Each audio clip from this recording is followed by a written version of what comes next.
સમસ્ત સગર સમાજ ભરૂચ જિલ્લા દ્વારા ગંગા મૈયાની પવિત્રતા અંગે ખોટું નિવેદન કરનાર સ્વામિનારાયણ સંપ્રદાયના હરિપ્રબોધમ ગ્રુપના હરિભક્ત વિરુદ્ધ કાર્યવાહી કરવાની માંગ સાથે જિલ્લા કલેક્ટરને આવેદનપત્ર પાઠવવામાં આવ્યું. ભરૂચ જિલ્લા કલેક્ટરને પાઠવવામાં આવેલ આવેદનપત્રમાં જણાવ્યું છે કે તાજેતરમાં સ્વામિનારાયણ સંપ્રદાયના હરિપ્રબોધમ ગ્રુપના એક હરિભક્તનો વાયરલ વિડીયો જોયો, જેમાં તેમણે ગંગા મૈયાની પવિત્રતા અંગે ખોટું અને ઇતિહાસ અને શાસ્ત્ર વિરુદ્ધ નિવેદન આપ્યું. વિડીયોમાં તેમણે કહ્યું કે ગંગા મૈયાની પવિત્રતા આપનાર તેમના ગુરુ છે, જે સંપૂર્ણપણે અસત્ય છે. ઇતિહાસ સાક્ષી છે કે સગર રાજા ભગીરથની હજારો વર્ષોની કઠોર તપસ્યાના પરિણામે ગંગા મૈયા પૃથ્વી પર અવતરિત થયા હતા અને સદીઓથી ગંગા મૈયા ભારતીય સંસ્કૃતિ, ધર્મ અને પવિત્રતાનું પ્રતીક છે. સગર રાજા ભગીરથ અમારા પૂર્વજ છે અને તેમણે ગંગા મૈયાને પૃથ્વી પર લાવવા માટે અખંડ તપસ્યા કરી હતી, જેથી તેમના પૂર્વજોના આત્માઓને મોક્ષ મળી શકે. આવા ખોટા નિવેદનો માત્ર ઇતિહાસનું અપમાન નથી, પણ અમારા સનાતન સંસ્કૃતિ અને પૂર્વજોના મહાન કાર્યનું અવમૂલ્યન છે.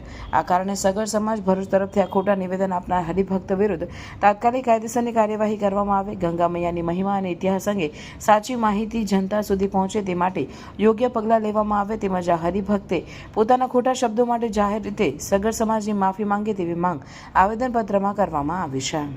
એક સોશિયલ મીડિયામાં હરિપ્રબોધ સ્વામીના એક હરિભક્ત ઘાટકોપર એની સભામાં એવું જાહેરમાં બોલે છે કે ગંગા મૈયાને પવિત્રતા આપનાર સંત એવા આપણી સભામાં પધાર્યા, તો એ ગંગા મૈયાને તો જ્યારથી આવ્યા ત્યારના પવિત્ર જ છે. તો એકદમ આ તદ્દન જૂઠું નિવેદન છે.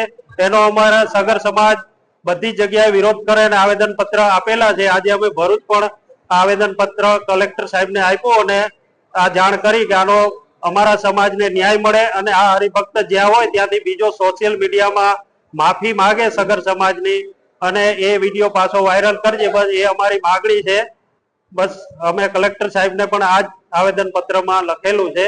અમારા સનાતન ધર્મને માનનારા છે અને ભગીરથ દાદા અમારા જે વંશજો છે, સગર રાજા ભગીરથ, એ હજારો વર્ષની કઠોર તપસ્યા કરી અને ગંગા મૈયાને પૃથ્વી પર ઉતાર્યા, તો એ તો ત્યારના જ પવિત્ર છે.